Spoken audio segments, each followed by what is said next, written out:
الحمد للہ رب العالمین والصلاة والسلام علی خاتم النبیین اما بعد فاعوذ باللہ من الشیطان الرجیم بسم اللہ الرحمن الرحیم۔ بابا جی اور گھر کے جھگڑے، یہ مضمون غیبت کی تباہ کاریاں صفحہ 215 تا 230 سے لیا گیا ہے۔ دعائے عطار، یا رب المصطفیٰ، جو کوئی 17 صفحات کا رسالہ بابا جی اور گھر کے جھگڑے پڑھ یا سن لے، اسے ایمان و عافیت کے ساتھ سبز گنبد کے زیر سایہ جلوہ محبوب میں شہادت عطا فرما، آمین بجاہ خاتم النبیین صلی اللہ علیہ وآلہ وسلم۔ درود پاک کی فضیلت امیر المومنین حضرت مولا کائنات علی المرتضیٰ شیر خدا رضی اللہ عنہ فرماتے ہیں، جب کسی مسجد کے پاس سے گزرو تو رسول اکرم نور مجسم صلی اللہ علیہ وآلہ وسلم پر درود پاک پڑھو۔ صلو علی الحبیب صلی اللہ علی محمد۔ غیبت کرنے والے کو اشارے سے نہیں، زبان سے روکیے۔ حجت الاسلام حضرت امام محمد بن محمد غزالی رحمت اللہ علیہ کے فرمانے والا شان کا خلاصہ ہے، جہاں غیبت ہو رہی ہو اور یہ مروت میں نہیں بلکہ ڈر کے سبب زبان سے روک نہیں سکتا تو دل میں برا جانے تو اب اسے گناہ نہیں ہوگا۔ اگر وہاں سے اٹھ کر جا سکتا ہے یا گفتگو کا رخ بدل سکتا ہے مگر ایسا نہیں کرتا تو گناہ گار ہے۔ اگر زبان سے کہہ بھی دیتا ہے کہ خاموش ہو جاؤ مگر دل سے سننا چاہتا ہے تو یہ منافقت ہے، اور جب تک دل سے برا نہ جانے گناہ سے باہر نہ ہوگا۔ فقط ہاتھ یا اپنے ابرو یا پیشانی کے اشارے سے چپ کرانا کافی نہ ہوگا، کیونکہ یہ سستی ہے اور غیبت جیسے گناہ کو معمولی سمجھنے کی علامت ہے۔ اگر فساد کا اندیشہ نہ ہو تو غیبت کرنے والے کو سختی سے واضح الفاظ میں روکے۔ تاجدار مدینہ منورہ سلطان مکہ مکرمہ صلی اللہ علیہ وآلہ وسلم نے ارشاد فرمایا، جس شخص کے پاس کسی مومن کو ذلیل کیا جا رہا ہو اور وہ طاقت رکھنے کے باوجود اس کی مدد نہ کرے، اللہ پاک قیامت کے دن لوگوں کے سامنے اسے رسوا کرے گا۔ علماء کو عوام نہ ٹوکیں۔ اے عاشقان رسول، غیبت سے روکنے والے کے لیے اتنی معلومات ہونا ضروری ہے کہ وہ گناہوں بھری غیبت کی پہچان رکھتا ہو۔ نیز روکتے وقت اپنی بات کا وزن دیکھنا بھی بہت ضروری ہے، کہیں ایسا نہ ہو کہ آپ کسی کو منع کریں اور کوئی فتنہ کھڑا ہو جائے۔ یہ بات بھی ذہن میں رکھیے کہ بعض اوقات بالخصوص اہل علم حضرات کی کوئی بات سرسری طور پر سننے والے کو غیبت لگتی ہے، مگر در حقیقت وہ گناہوں بھری غیبت نہیں ہوتی، کیونکہ غیبت کی جائز صورتیں بھی موجود ہیں۔ محاورہ ہے، خطائے بزرگان گرفتن خطا است، یعنی بزرگوں پر اعتراض کرنا، ان کی خطا پکڑنا خود خطا ہے۔ لہذا علماء کرام کو عوام ہرگز نہ ٹوکیں اور ان کے لیے دل میں میل بھی نہ لائیں۔ ہاں، اگر آپ کو غیبت کے بارے میں معلومات ہوں اور وہ عالم صاحب واقعی صریح غیبت کر رہے ہوں تو وہاں سے اٹھ جائیے، ممکن ہو تو بات کا رخ بدل دیجیے۔ اگر ہٹنا یا بات بدلنا اور کسی طرح سے غیبت سننے سے بچنا ممکن نہ ہو تو دل میں برا جانتے ہوئے حتی المقدور بے توجہی برتیے۔ اگر ہاں میں سر ہلائیں گے یا دلچسپی اور تعجب کا اظہار کریں گے، تائید میں اچھا، جی، اوہو وغیرہ آوازیں نکالیں گے تو گناہ گار ہوں گے۔ عالم کو ٹوکنے کے متعلق فرمانے اعلی حضرت امام اہل سنت امام احمد رضا خان رحمت اللہ علیہ فتاوی رضویہ جلد 23 صفحہ 708 پر لکھتے ہیں، علماء پر عوام کو حق اعتراض نہیں پہنچتا، اور جو مشہور بمعرفت ہو اس کا معاملہ زیادہ نازک ہے۔ ہر عامی مسلمان کے لیے حکم ہے کہ اس کے یعنی اس عام مسلمان کے بھی ہر قول و فعل کے لیے 70 محمل حسن یعنی اچھے احتمالات اور جائز تعویلات تلاش کرو۔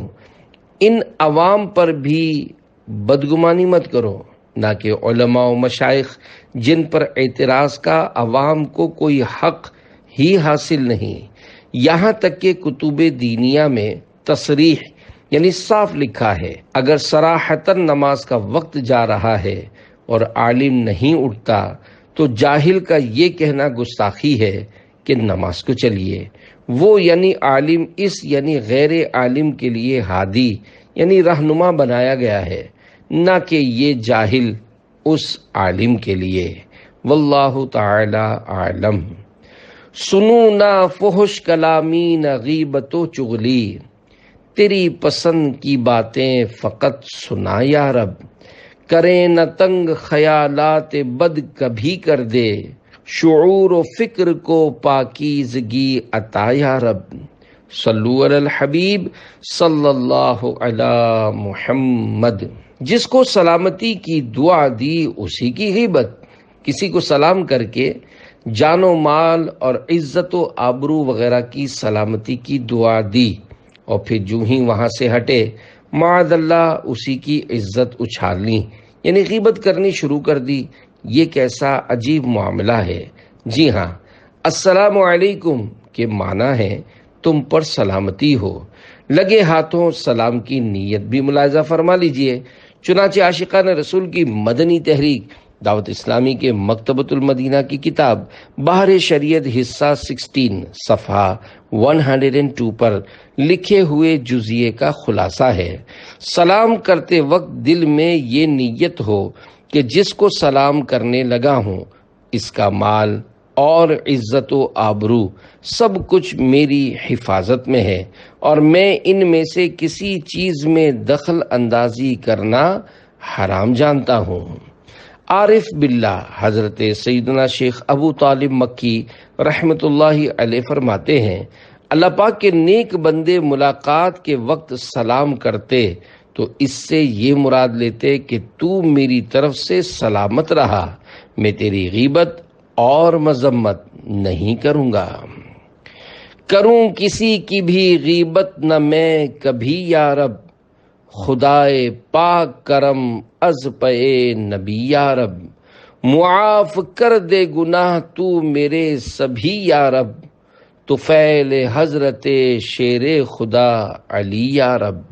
صلو علی الحبیب صلی اللہ علی محمد۔ توبو الی اللہ استغفر اللہ۔ صلو علی الحبیب صلی اللہ علی محمد۔ خوفناک حادثہ ہوتے ہوتے رہ گیا۔ غیبت کرنے سننے کی عادت نکالنے، نمازوں اور سنتوں کی عادت ڈالنے کے لیے دعوت اسلامی کے دینی ماحول سے ہر دم وابستہ رہیے۔ سنتیں سیکھنے کے لیے مدنی قافلوں میں عاشقان رسول کے ساتھ سنتوں بھرا سفر کیجیے اور کامیاب زندگی گزارنے اور آخرت سنوارنے کے لیے نیک اعمال کے مطابق عمل کر کے روزانہ جائزہ کے ذریعے رسالہ پر کر کے ہر ماہ کی پہلی تاریخ اپنے یہاں کے ذمہ دار کو جمع کروانے کا معمول بنا لیجئے۔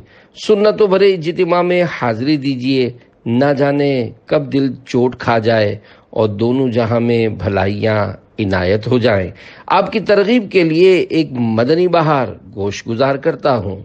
1425 سنہ ہجری میں ہونے والے بین الاقوامی 3 دن کے سنتوں بھرے اجتماع صحرائے مدینہ مدینۃ الاولیاء ملتان شریف کے چند روز بعد سگے مدینہ عفیان سے ملنے ایک صاحب پنجاب سے کراچی آئے۔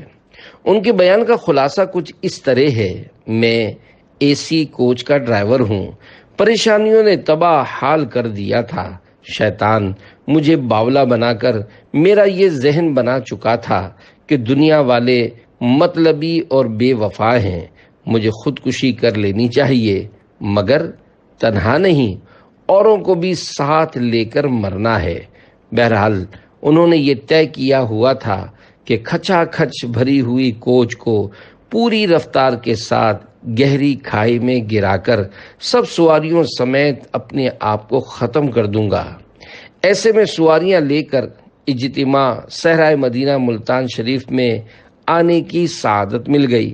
گویا ان ہی کے لیے خودکشی کا علاج نامی بیان ہوا۔ سن کر وہ خوف خدا سے لرز اٹھے۔ انہوں نے اچھی طرح سمجھ لیا کہ خودکشی سے جان چھوٹتی نہیں، مزید پھنس جاتی ہے۔ انہوں نے سچے دل سے توبہ کی۔ ان کا کہنا تھا کہ بیان کرنے والے کا نام و پتہ لوگوں سے لے کر اب آپ کے پاس دعائیں لینے آیا ہوں۔ ان کے حق میں دعائے خیر کی گئی، نماز کی پابندی، ہفتہ وار سنتوں بھرے اجتماع میں حاضری، مدنی قافلوں میں سفر وغیرہ کی اچھی اچھی نیتیں کر کے روتے ہوئے پلٹ گئے۔ کیا خودکشی سے جان چھوٹ جاتی ہے؟ عاشقان رسول کی مدنی تحریک دعوت اسلامی کے مکتبۃ المدینہ کی کتاب بیانات عطاریہ 472 صفحات، حصہ دوم کے صفحہ 404 تا 406 پر ہے۔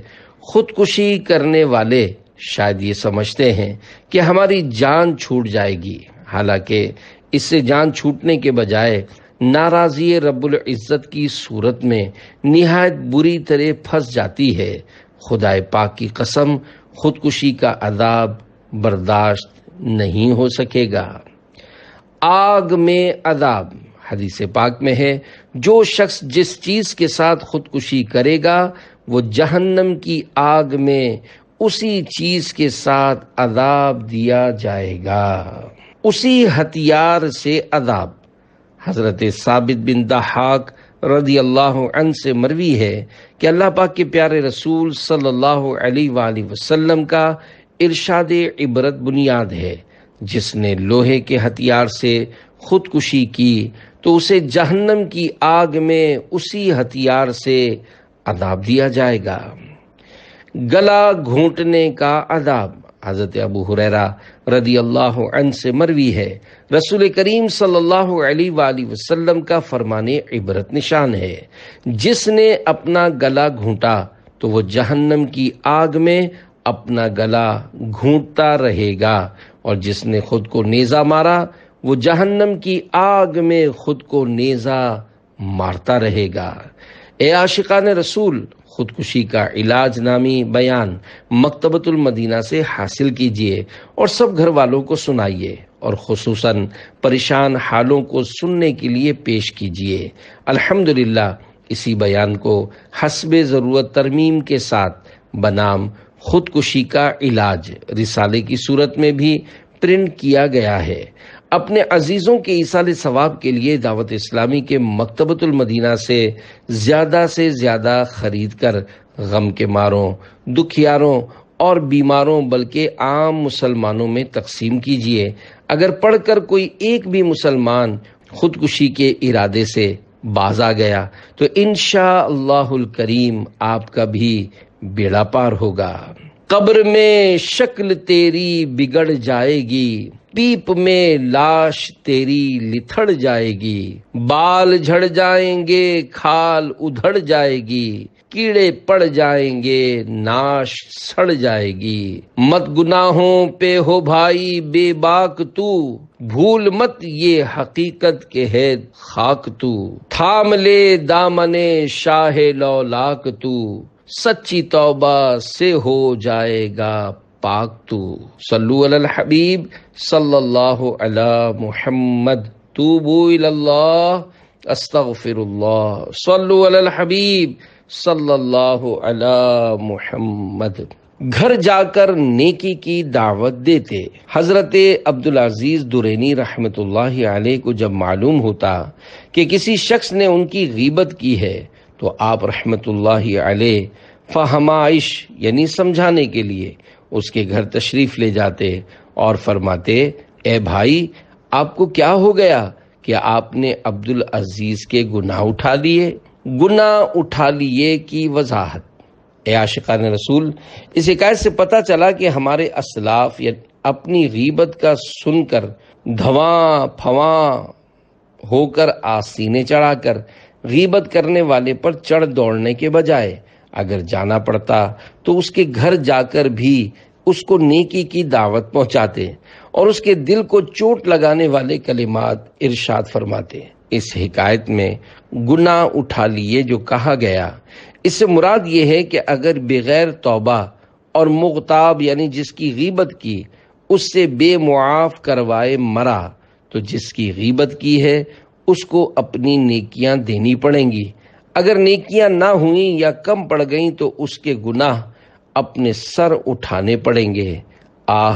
غیبت کا معاملہ بے حد نازک ہے۔ توبہ توبہ، ہماری کروڑوں بار توبہ۔ عہد کیجئے نہ غیبت کروں گا نہ سنوں گا۔ ہے غیبت سے بچنے کی نیت الہی، میں قائم رہوں کر اعانت الہی۔ اعانت یعنی امداد۔ رحمت پلٹ جاتی ہے۔ حضرت حاتم اصم رحمت اللہ علیہ فرماتے ہیں جب کسی مجلس میں یہ تین باتیں ہوں تو ان لوگوں سے رحمت پلٹ جاتی ہے۔ نمبر 1، دنیا کا ذکر۔ نمبر 2، زیادہ ہنسنا۔ اور نمبر 3، لوگوں کی غیبت کرنا۔ عذاب قبر کے 3 حصے۔ حضرت قتادہ رضی اللہ عنہ فرماتے ہیں ہمیں بتایا گیا ہے کہ عذاب قبر کو 3 حصوں میں تقسیم کیا گیا ہے۔ 1/3 عذاب غیبت سے، 1/3 چغلی سے اور 1/3 پیشاب کے چھینٹوں سے خود کو نہ بچانے سے ہوتا ہے۔ کتوں کی شکل میں اٹھیں گے۔ ہمارے پیارے پیارے آقا مدینے والے مصطفیٰ صلی اللہ علیہ وآلہ وسلم نے فرمایا، غیبت کرنے والوں، چغل خوروں اور پاک باز لوگوں کے عیب تلاش کرنے والوں کو اللہ پاک قیامت کے دن کتوں کی شکل میں اٹھائے گا۔ حکیم الامت حضرت مفتی احمد یار خان رحمت اللہ علیہ فرماتے ہیں خیال رہے کہ تمام انسان قبروں سے بشکل انسانی اٹھیں گے، پھر محشر میں پہنچ کر بعض کی صورتیں مسخ ہو جائیں گی یعنی بگڑ جائیں گی، مثلا مختلف جانوروں جیسی ہو جائیں گی۔ گوشت کی چھوٹی سی بوٹی۔ اے عاشقان رسول، زبان اگرچہ بظاہر گوشت کی ایک چھوٹی سی بوٹی ہے مگر یہ خدائے پاک کی عظیم الشان نعمت ہے۔ اس نعمت کی قدر تو شاید گونگا ہی جان سکتا ہے۔ زبان کا درست استعمال جنت میں داخل اور غلط استعمال جہنم سے واصل کر سکتا ہے۔ اس زبان سے تلاوت قرآن کرنے والا اور درود و سلام پڑھنے والا رب العزت کی عنایت سے جنت میں جاتا ہے۔ اس زبان سے کسی مسلمان کو گالی نکالنے والا نیز غیبت، چغلی و تہمت کا مرتکب عذاب نار کا حقدار قرار پاتا ہے۔ اگر کوئی بدترین کافر بھی دل کی تصدیق کے ساتھ زبان سے لا الہ الا اللہ محمد الرسول اللہ صلی اللہ علیہ وآلہ وسلم پڑھ لے تو کفر و شرک کی ساری گندگی سے پاک ہو جاتا ہے۔ اس کی زبان سے نکلا ہوا یہ کلمہ طیبہ اس کے گزشتہ تمام گناہوں کے میل کچیل کو دھو ڈالتا ہے۔ زبان سے ادا کیے ہوئے اس کلمہ پاک کے باعث وہ گناہوں سے ایسا پاک و صاف ہو جاتا ہے جیسا کہ اس روز تھا جس روز اس کی ماں نے اسے جنا تھا۔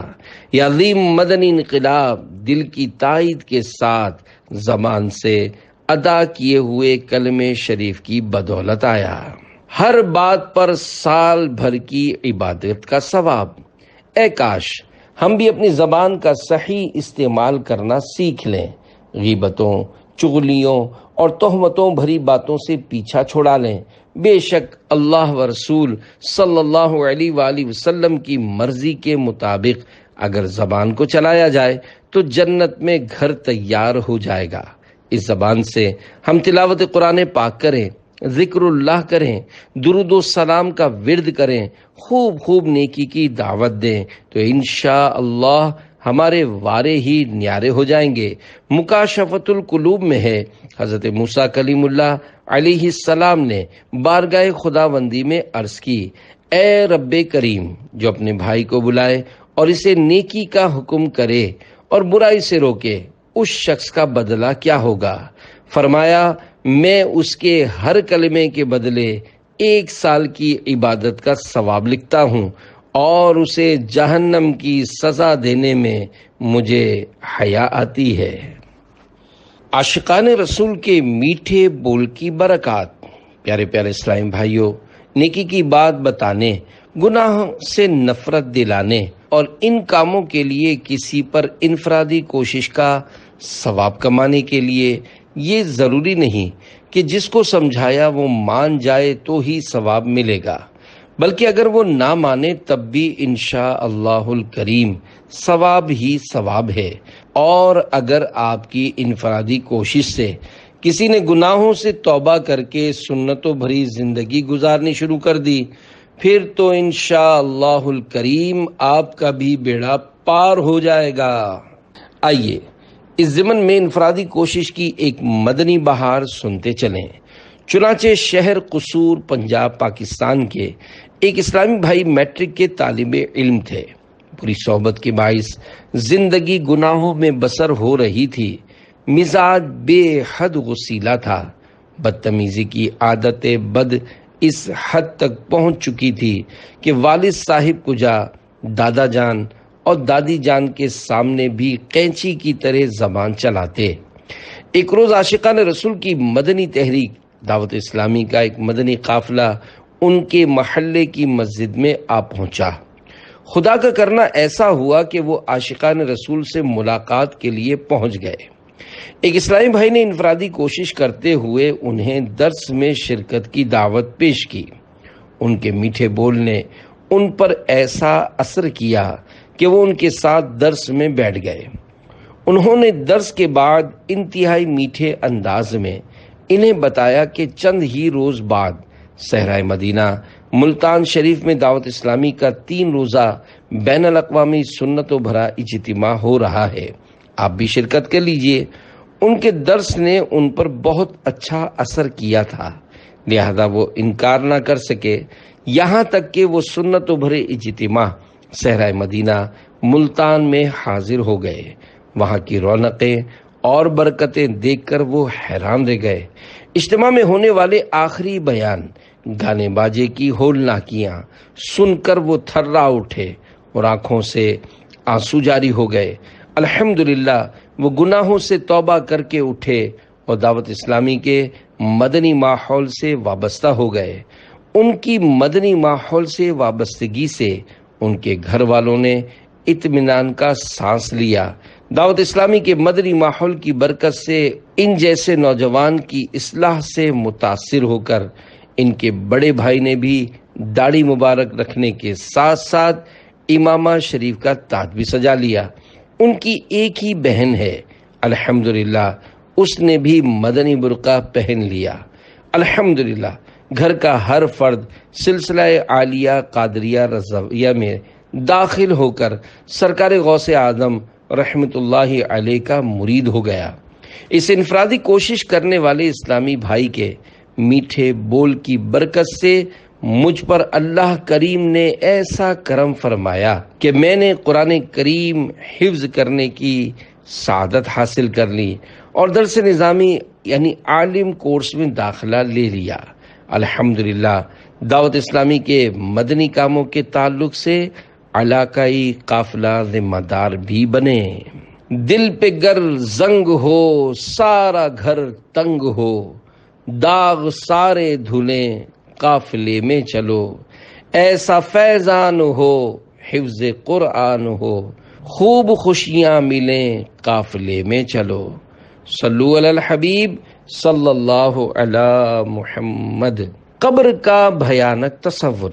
اے عاشقان رسول، غور کیجئے، سوچئے، ہو سکتا ہے آج ہی موت آ جائے، دنیا کی ساری نعمتیں چھوٹ جائیں، سب ارمان خاک میں مل جائیں اور دیکھتے ہی دیکھتے جنازہ قبرستان میں داخل ہو جائے۔ آہ آہ آہ، تصور کیجئے اس وقت کیا گزر رہی ہوگی جب قبر میں تنہا رکھ کر اوپر سے منو مٹی ڈال کر ناز اٹھانے والے رخصت ہو رہے ہوں گے۔ ہائے گھپ اندھیرا، آہ وحشت کا بسیرا۔ ایسے میں اگر غیبتوں، چغلیوں، عیب دریوں، تہمتوں اور بدگمانیوں وغیرہ وغیرہ گناہوں کے سبب اندھیری قبر میں خوفناک مار پیٹ شروع ہو گئی، بھیانک آگ سلگا دی گئی، طرح طرح کے زہریلے سانپ، بچھو کفن پھاڑ کر نازک بدن سے لپٹ گئے تو کیا بنے گا؟ عقل بھی سلامت ہوگی، بے ہوشی بھی طاری نہ ہوگی، چیخو پکار بھی بیکار ثابت ہوگی، نہ کسی کو پاس بلا سکیں گے، نہ خود کسی کے پاس جا سکیں گے۔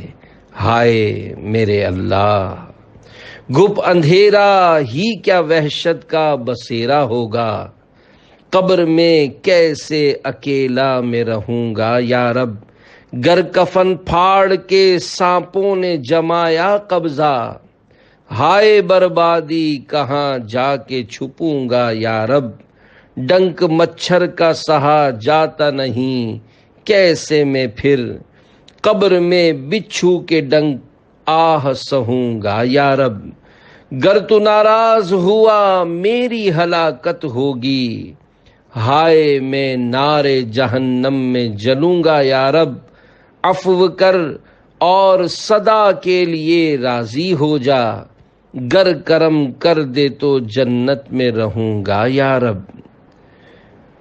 بھابھی نے جادو کروا دیا ہے۔ اے عاشقان رسول، گھر میں بیماری، پریشانی یا بے روزگاری ہو تو آج کل اکثر وسوسہ آتا ہے کہ شاید کسی نے جادو کروا دیا ہے، لہذا بابا جی تعویذ دھاگا دینے والے سے رابطہ کیا جاتا ہے۔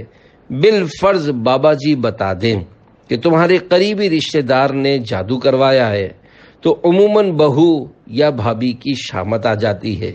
بعض اوقات بابا جی جادو کرنے والے یا والی کے نام کا پہلا حرف بلکہ نام ہی بتا دیتے ہیں۔ کبھی کبھی تو سوئیوں والا ماش کے آٹے کا پتلا اور تعویذ وغیرہ بھی گھر سے برآمد ہو جاتا ہے، اور پھر لوگ ایسے بابا جی پر اندھا بھروسہ کر لیتے ہیں اور خاندان بھر میں غیبت و بہتان تراشی کا بدترین سلسلہ چل نکلتا، نتیجتاً ہرا بھرا لہلہاتا خاندان تاخت و تاراج ہو کر رہ جاتا ہے۔ یاد رکھیے، بلا ثبوت شرعی صرف عاملوں اور باباؤں کے کہنے پر اگر آپ نے کسی سے کہا مثلاً ہماری بھابھی جادو کرواتی ہے، تو یہ بہتان، گناہ کبیرہ، حرام اور جہنم میں لے جانے والا کام ہے۔ اور اگر کسی نے چھپ کر واقعی جادو کروا بھی دیا ہو اور آپ کو یقینی طور پر پتہ چل گیا ہو، تب بھی اس مخصوص فرد کا جادو کے حوالے سے بلا مصلحت شرعی کسی سے تذکرہ کرنا غیبت ہے۔ خیال رہے، عاملوں یا باباؤں کا بتانا شرعی ثبوت نہیں کہلاتا۔ اگر گھر سے سوئیوں والا پتلا برآمد ہو جائے تو وسوسہ، بابا جی نے نام اور سوئیوں والے پتلے کی نشاندہی کر دی، پھر بھی یہ شرعی ثبوت کیوں نہیں؟ کیا بابا جی جھوٹے ہیں؟ وسوسے کا علاج دیکھیے، کسی بات کو دلیل شرعی نہ ماننا اور ہے، اور جس کی دلیل نہ مانی گئی اسے جھوٹا سمجھنا اور ہے۔ مثلا کسی بات میں دو گواہوں کی حاجت ہو اور گواہ صرف ایک ہو، وہ اگرچہ کوئی صالح، نیک بلکہ ولی ہی ہو، قاضی اس کی گواہی رد کر دیتا ہے، تو اس کا مطلب ہرگز نہیں کہ قاضی اس کو جھوٹا سمجھ رہا ہے، بلکہ شریعت نے گواہی کا جو نصاب مقرر کیا ہے، قاضی اس نصاب کے حکم پر عمل کر رہا ہے۔ یوں ہی ہم بابا جی کو جھوٹا نہیں کہہ رہے، بلکہ حکم شرعی پر عمل کرتے ہوئے بابا جی کے بتا دینے کو دلیل بنا کر کسی شخص پر جادو کا الزام نہیں ثابت کر رہے، بہرحال حکم شریعت یہی ہے کہ کسی بابا جی کا پتلے وغیرہ کے بارے میں بتا دینا اور اس پتلے کا برآمد ہو جانا اس بات کی دلیل شرعی نہیں ہے کہ واقعی فلاں رشتہ دار ہی نے یہ جادو کروایا ہے۔ جو بابا پیسے نہ مانگتے ہوں وہ کیسے غلط ہو سکتے ہیں؟ وسوسہ: جو بابا جی تعویذات وغیرہ کے پیسے نہیں مانگتے وہ کس طرح غلط ہو سکتے ہیں؟ وسوسے کا علاج: عملیات کی لائن ایسی ہے کہ جو پیسے نہیں مانگتا بعض اوقات اس کی آمدنی مانگنے والوں کی نسبت زیادہ ہوتی ہے، کیونکہ بار بار پیسے مانگنے والوں سے لوگ دور بھاگتے ہیں۔ حضرت مولا کائنات مولا علی شیر خدا رضی اللہ عنہ فرماتے ہیں، بچڑا جب تھنوں کو بہت زیادہ چوسنے لگتا ہے تو اس کی ماں اس کو سینگ مارتی ہے۔ بہرحال بابا اگرچہ پیسے نہ مانگتا ہو تب بھی لوگ چونکہ حقیقت سے ناواقف ہوتے ہیں، اس لیے عموماً ایسوں کے زیادہ عقیدت مند ہو جاتے ہیں اور پھر دعوتوں اور نذرانوں کی ترکیب کے ساتھ ساتھ شہرت و عزت بھی حاصل ہوتی ہے۔ حب جاہ یعنی عزت و شہرت کی محبت کا مرض جن کو لگ جاتا ہے وہ لوگ مشہوری کے لیے کروڑوں روپے اپنے پلے سے خرچ کرنے سے بھی نہیں چوکتے۔ عام انتخابات الیکشن کے مواقع پر جمہوری ممالک میں اس کے نظارے عام ہو جاتے ہیں۔ یقیناً شریعت کے کسی بھی معاملے میں قطعاً جھول نہیں۔ یاد رکھیے، استخارات، موکلات اور جنات کے ذریعے نہیں بلکہ قرآن و سنت کے احکامات کے توسط سے اسلامی عدالتوں کے معاملات طے کیے جاتے ہیں۔ اگر تکیے کے نیچے سے تعویذ نکل آئے تو وسوسہ: اگر بھابھی یا بہو کی جیب یا اس کے تکیے کے نیچے سے تعویذ برآمد ہوا ہو تو کیا یہ بھی شرعی ثبوت نہیں؟ وسوسے کا علاج: یہ بھی شرعی دلیل نہیں۔ جو تعویذ برآمد ہوا اسے جادو قرار دینے کے لیے بھی تو کوئی معقول دلیل ہونی چاہیے۔ اپنے علاج یا کسی نجی مقصد کے لیے بھی تو وہ تعویذ استعمال کر سکتی ہے۔ بالفرض وہ جادو ہی کا تعویذ ثابت ہو جائے تب بھی اس کا کیا ثبوت ہے کہ آپ کو نقصان پہنچانے ہی کے لیے وہ لائی تھی؟ یہ شیطانی حرکت بھی ہو سکتی ہے کہ کوئی شریر جن گھر میں فساد کروانے کے لیے تکیے کے نیچے یا جیب میں تعویذ ڈال دے۔ منہ کی بدبو کے باوجود شرابی نہ کہا جائے۔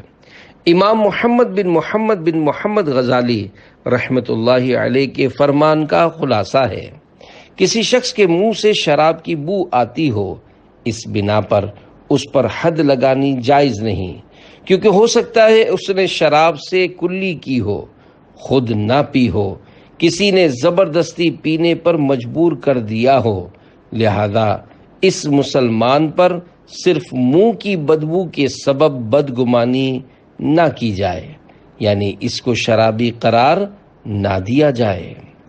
شرعی ثبوت کسے کہتے ہیں؟ شرعی ثبوت کی یہاں صورت یہ ہے کہ یا تو جس پر الزام ہے وہ خود بہوش و حواس اقرار کرے کہ میں نے جادو کروایا ہے۔ اگر وہ انکار کرے تو دو مرد مسلمان یا ایک مسلمان مرد اور دو مسلمان عورتیں گواہی دیں کہ ہم نے اس کو جادو کرتے ہوئے اپنی آنکھوں سے دیکھا ہے۔ اگر مذکورہ شرعی گواہ نہیں لا سکتے تو جس پر الزام ہے اگر وہ قسم کھا لے کہ میں نے جادو نہیں کروایا تو اس کو سچا ماننا ضروری ہے۔ تو نے چوری کی، دیکھیے شیطان کے اکسانے پر بہو وغیرہ پر جادو کا الزام لگانے اور پوچھ گچھ کے دوران اس کے انکار پر ہرگز یہ بات زبان پر نہ لائیے کہ یہ پھنس گئی تو اب اس نے انکار کرنا ہی ہے، اور آدمی عزت بچانے کے لیے تو جھوٹی قسم بھی کھا لیتا ہے، اس لیے یہ بھی جھوٹی قسم کھا رہی ہے۔ خدارا ایک مسلمان کی عزت کی اہمیت کو سمجھنے کی کوشش کیجیے۔ آپ کی عبرت کے لیے ایک ایمان افروز حدیث شریف عرض کرتا ہوں چنانچہ حضرت ابو ہریرہ رضی اللہ عنہ فرماتے ہیں، اللہ پاک کی عطا سے غیب کی خبر دینے والے پیارے پیارے مصطفیٰ صلی اللہ علیہ وآلہ وسلم کا فرمان عالی شان ہے۔ حضرت عیسیٰ ابن مریم نے ایک شخص کو چوری کرتے دیکھا تو اس سے فرمایا، تو نے چوری کی؟ وہ بولا، ہرگز نہیں، اس کی قسم جس کے سوا کوئی معبود نہیں۔ تو حضرت عیسیٰ نے فرمایا، میں اللہ پر ایمان لایا اور میں نے اپنے آپ کو جھٹلایا کہ میری آنکھوں نے دیکھنے میں غلطی کی۔ اللہ اکبر! دیکھا آپ نے، حضرت سیدنا عیسیٰ روح اللہ علیہ السلام نے قسم کھا لینے والے کے ساتھ کتنا عظیم برتاؤ کیا۔ حضرت مفتی احمد یار خان رحمت اللہ علیہ اس قسم کھانے والے کو چھوڑ دینے کے متعلق حضرت عیسیٰ روح اللہ علیہ السلام کے جذبات کی عکاسی کرتے ہوئے تحریر فرماتے ہیں، یعنی اس قسم کی وجہ سے تجھے سچا سمجھتا ہوں کہ مومن بندہ اللہ پاک کی جھوٹی قسم نہیں کھا سکتا، کیونکہ اس کے دل میں اللہ کے نام کی تعظیم ہوتی ہے۔ اپنے متعلق غلط فہمی کا خیال کر لیتا ہوں کہ میری آنکھوں نے دیکھنے میں غلطی کی۔ اللہ رب العزت کی ان پر رحمت ہو اور ان کے صدقے ہماری مغفرت ہو، آمین بجاہ النبی الامین صلی اللہ علیہ وآلہ وسلم۔ توبہ اور معافی کا طریقہ۔ امید ہے مسئلہ سمجھ میں آ گیا ہوگا۔ ایسے مواقع پر صبر کرنا چاہیے، ورنہ بدگمانیوں، غیبتوں اور تہمتوں وغیرہ گناہوں سے بچنا دشوار ہو جاتا ہے۔ اب اگر کسی نے اس طرح کی خطا کی ہے اور بغیر ثبوت شرعی جادو کا الزام لگا بیٹھا ہے تو وہ اللہ پاک کی بارگاہ بے کس پناہ میں گڑ گڑا کر توبہ کرے اور توبہ کے تقاضے بھی پورے کرے، نیز جس پر الزام لگایا مثلا بھابھی یا بہو وغیرہ تو ان سے معاف بھی کروائے۔ رسمی طور پر صرف سوری کہہ دینا کافی نہیں، بلکہ جس دھڑلے یعنی بے باکی اور دھوم دھڑکے سے اس کی بدنامی اور دل آزاری کی ہے، اسی کی مناسبت سے خوب عاجزی کر کے، گڑ گڑا کر اور ہاتھ جوڑ کر اس سے اس قدر معافی مانگے کہ اس کا دل مطمئن ہو جائے اور وہ معاف کر دے۔ نیز جن جن کو یہ بات بتائی ہو ان کے سامنے بھی کہنا پڑے گا کہ میں نے جھوٹا الزام لگایا تھا۔ واقعی یہاں نفس معافی مانگنے سے انکار ہی کرے گا، اب بندے پر ہے کہ معافی مانگ کر دنیاوی طور پر اپنے نفس کی معمولی سی ذلت اختیار کرے یا آخرت کی دردناک رسوائی اور ہولناک سزا۔ دیکھیے، شیطان طرح طرح کے ہیلے بہانے سجھائے گا، وسوسہ دلائے گا کہ مثلا یوں تو یہ سر چڑھ جائے گی، اس کا دل کھل جائے گا، ہم پر قبضہ جما لے گی، ہماری بدنامی ہو جائے گی وغیرہ۔ آپ ان شیطانی خیالوں کی طرف نہ جائیے، اللہ پاک کی رضا کے لیے حکم شریعت پر عمل کیجیے، انشاءاللہ الکریم اس کی برکت خود ہی دیکھ لیں گے۔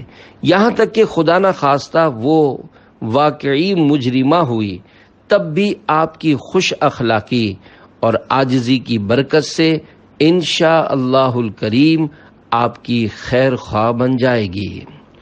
ڈرائیور کی جان بچ گئی۔ کراچی کے علاقے نیا آباد کی ایک اسلامی بہن کے حلفیہ بیان کا خلاصہ ہے کہ میرے ایک بھائی جو کہ عرب شریف کے شہر ریاض میں بحیثیت ڈرائیور ملازمت کر رہے ہیں، ایک دن ڈرائیونگ کے دوران خطرناک حادثہ ہوا اور وہ بے ہوش ہو گئے۔ دماغی چوٹیں اتنی زیادہ تھیں کہ بچنے کی امید نہ رہی۔ ہم لوگ مجبور تھے، ان کو دیکھنے بھی نہ جا سکتے تھے۔ الحمدللہ میں عاشقان رسول کی مدنی تحریک دعوت اسلامی کے اسلامی بہنوں کے ہفتہ وار سنتوں بھرے اجتماع میں شرکت کیا کرتی تھی۔ میں نے بھائی جان والی پریشانی اپنے علاقے کی ایک اسلامی بہن کو بتائی۔ انہوں نے مجھے دلاسا دیا اور مشورہ دیا کہ اسی طرح پابندی سے اجتماع میں شرکت کر کے خوب دعا کیا کرو۔ چنانچہ میں نے ایسا ہی کیا۔ الحمدللہ اجتماع میں کی جانے والی دعاؤں کی برکت سے 3 ماہ کے اندر اندر بھائی جان نے بات چیت شروع کر دی۔ ڈاکٹر بھی حیران رہ گئے کیونکہ دماغی چوٹیں بہت زیادہ تھیں اور بظاہر بچنے کی امید بہت کم تھی۔ الحمدللہ اجتماعات کی برکات پر میری عقیدت اور زیادہ مضبوط ہوئی۔ اے اسلامی بہنوں، کبھی چھوڑنا مت، مصائب کو دے گا بھگا مدنی ماحول، تو پردے کے ساتھ اجتماعات میں آ، تیری دے گا بگڑی بنا مدنی ماحول۔ صلو علی الحبیب صلی اللہ علی محمد۔ فرمانے امیر اہل سنت دامت برکاتہم العالیہ، تسخیر قلوب یعنی دلوں کو قابو کرنے کا بڑا وظیفہ چہرے پر مسکراہٹ رکھنا ہے، مگر سنت کی نیت سے مسکرائیے اور نیکی کی دعوت کی خاطر لوگوں کو قریب کیجیے۔ الحمد